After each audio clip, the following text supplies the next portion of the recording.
پروردگار نے ارشاد فرمایا ہے کہ اس کے سوا کسی کی عبادت نہ کرو اور ماں باپ کے ساتھ بھلائی کرتے رہو.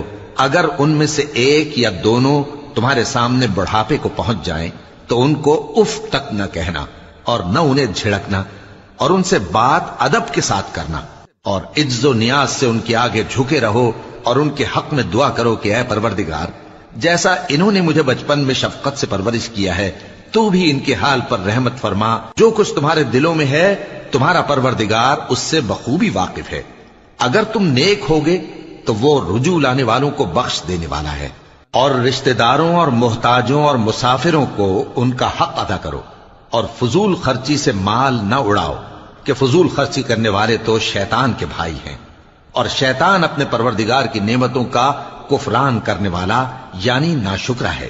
اور اگر تم اپنے پروردگار کی رحمت یعنی فراخ دستی کے انتظار میں جس کی تمہیں امید ہو ان مستحقین کی طرف توجہ نہ کر سکو تو ان سے نرمی سے بات کہہ دیا کرو اور اپنے ہاتھ کو نہ تو گردن سے بندھا ہوا یعنی بہت تنگ کر لو کہ کسی کو کچھ دو ہی نہیں اور نہ بالکل کھول ہی دو کہ سبھی کچھ دے ڈالو اور انجام یہ ہو کہ ملامت زدہ اور حسرت زدہ ہو کر بیٹھ جاؤ.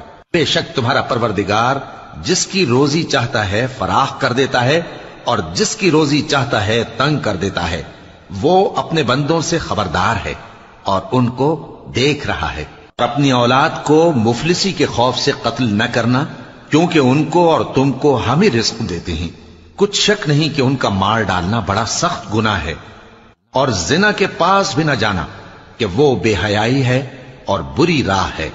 اور جس جاندار کا مارنا اللہ نے حرام کیا ہے اسے قتل نہ کرنا مگر جائز طور پر یعنی بفتوائے شریعت. اور جو شخص ظلم سے قتل کیا جائے ہم نے اس کے وارث کو اختیار دیا ہے کہ ظالم قاتل سے بدلہ لے تو اس کو چاہیے کہ قتل کے قصاص میں زیادتی نہ کرے کہ وہ منصور و فتح یاب ہے.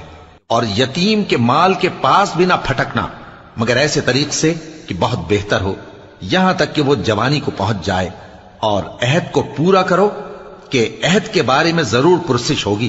اور جب کوئی چیز ناپ کر دینے لگو تو پیمانہ پورا بھرا کرو اور جب تول کر دو تو ترازو سیدھی رکھ کر تولا کرو.